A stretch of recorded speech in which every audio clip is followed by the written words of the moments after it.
রাজনীতিতে হঠাৎ তৈরি হওয়া নানা উৎকণ্ঠা গুঞ্জনের মধ্যে বিএনপি ও জামায়াতে ইসলামের সঙ্গে বৈঠক করলেন প্রধান উপদেষ্টা মোহাম্মদ ইউনূস। সন্ধ্যা 7:30টার দিকে বিএনপি এবং রাত 8:30টায় জামায়াতে ইসলামের নেতাদের সাথে প্রধান উপদেষ্টার বাসভবন যমুনায় এই বৈঠক হয়। বিএনপির পক্ষ থেকে দলটির স্থায়ী কমিটির জ্যেষ্ঠ সদস্য ডক্টর খন্দকার মোশাররফ হোসেন প্রতিনিধি দলের নেতৃত্ব দেন।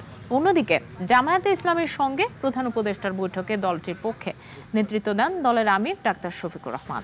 বৈঠকে অন্তর্বর্তীকালীন সরকারের ওপর অর্পিত 3টি প্রধান দায়িত্ব, নির্বাচন, সংস্কার ও বিচার বিষয়ে বিস্তারিত আলোচনা হয়।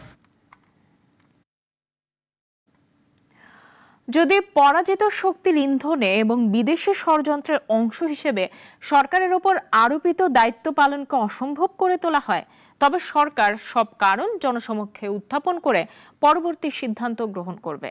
দুপুরে উপদেষ্টা পরিষদের অনির্ধারিত বৈঠকের শেষে এক বিবৃতিতে একথা জানানো হয়।